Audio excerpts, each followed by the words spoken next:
U-turns all the time is because he is clueless. He is blowing around like a plastic bag in the wind, no sense of direction whatsoever. Hello and welcome to the channel Common Sense News.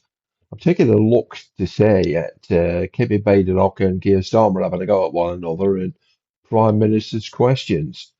Now, I'm beginning to think that Kevin Badenoch is really getting the better of Starmer every time they meet. But let's watch this and see how she performs here now. To Leader of the Opposition, Kevin Badenoch. Thank you, Mr. Speaker. Mr. Speaker, can I welcome the Prime Minister's latest U-turn? I feel like I say that every week. Mandatory digital ID was a rubbish policy, and we on this side of the House are glad to see the back of it. But yesterday, the Health Secretary said the Prime Minister's New Year's resolution should be, and I quote, to try to get it right first. To try to get it right first time. Ooh, just look at Wes Streeting's face there. She's got him right by the short and curlies, hasn't she? And he's trying his hardest to say that he didn't say what he did, but I think she knows better, and Streeting's bleh. But let's carry on. There's going to be some more diamonds in here from Badenoch, I'm sure. To try to get it right first time. Yes, you did say that. You did say that. My question is, does he agree? Prime Minister. Mr. Speaker, I'm determined to make it harder for people to work illegally in this country, and that's why there will be checks, they will be digital, and they will be mandatory. And I'll tell her what this government is doing, whether on planning, child poverty, employment rights. I'm listening to Starmer here now. He's responding to Kevin Badenoch. Now, is it just me, or is he beginning to shout? Investing in our NHS, we're taking the right choices for Britain, and they oppose every single one of them. And she talks about U-turns and consistency. From the party that used to recognise the challenge of climate change, and now they run from it. Who promised to cut immigration, but then lost control of it. Who once took great pride in our diversity. Now they talk of deporting our neighbours to achieve cultural coherence. And Mr. Speaker, on consistency, don't get me started on 5 Prime Ministers, 6 Chancellors, 8 Home Secretaries, 16 Housing Ministers. They had more positions in 14 years than the Kama Sutra. No wonder they're knackered and they left the country screwed. Yep, I was right. He is shouting.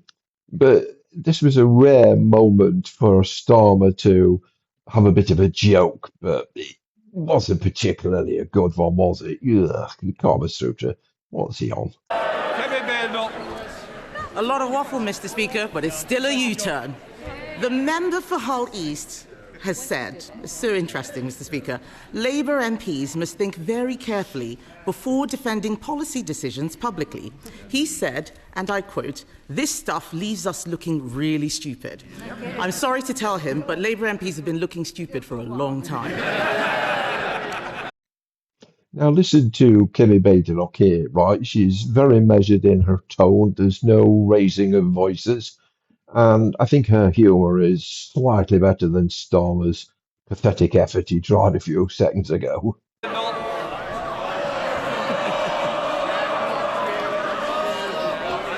Mr. Speaker, he didn't answer the question about business rates. It sounds like he doesn't know what his policy is. And this has been a farce from start to finish. On Monday, the Business Secretary said the Chancellor did not even realise the impact of her business rates policy. No surprise there. But yesterday, the Tax Office said that they did tell the government what the impact would be. So can the Prime Minister be clear? Did he understand the impact of his own policy on pubs? So Kevin Badenoch asks the Prime Minister Keir Starmer whether he understands his own policies. Well, I've only been listening to this for about 4 minutes, and to be honest, I'm almost certain he doesn't understand. Well, let's listen on. There's got to be a cracker coming out here some point in time from Kevin Badenoch, and I can't wait. Prime Minister. Mr. Speaker, we're working with this sector. She hasn't explained why she said nothing about the 7,000 pubs that closed on her watch. We're doing other things on the cost of living to help people, to make sure they can get out, to spend money in pubs and hospitality, boosting the minimum wage. What did they do? They opposed it. Freezing rail fares and prescription charges. What did they do? They opposed it. £150 off energy bills. What did they do? They opposed it. She said nothing when pubs were closing, and she opposes every measure now. And she said a moment ago, I'm all right. She clearly didn't listen to the advice of Nadeem Zahawi, because what he told her, he's now made fun of it. He told her that they failed on mass migration, they failed on our armed forces, and he told her that she's leading, his words, a defunct brand the nation can no longer trust. No wonder he's joined the Tory migration to reform. Mr. Speaker, it's the second Boris wave. Mr. Speaker, I asked him if he understood the impact of his own policy. He didn't say yes. The reason he U-turns all the time is because he is clueless. He is blowing around like a plastic bag in the wind, no sense of direction whatsoever. This is a good one. She tells Starmer he's blowing about like a plastic bag in the wind. And let's be clear, Mr. Speaker, this mess goes beyond pubs. The whole of the hospitality industry, cafes, hotels, restaurants, they're all being clobbered by Labour's tax hikes. There is an answer to this. Conservatives would abolish business rates for small businesses on the high street. Mr. Speaker, yes, they're all chuntering. He's already agreeing with us on family farms tax. He's already agreeing with us on digital ID. Why doesn't he make it a hat trick and abolish business rates for the high street? Now, I'm no great fan of any political party, to be honest with you. I think they're all as bad as one another. But I tell you what, Kemi Badenoch, for me, has really got the measure of this Starmer fella, because all he can do is shout. And then all he can do is just repeat rubbish. I mean, she's properly got this fella taped. But anyway, thank you for watching. That was very funny in parts. But please subscribe to the channel and leave me a comment below on what you think about all this.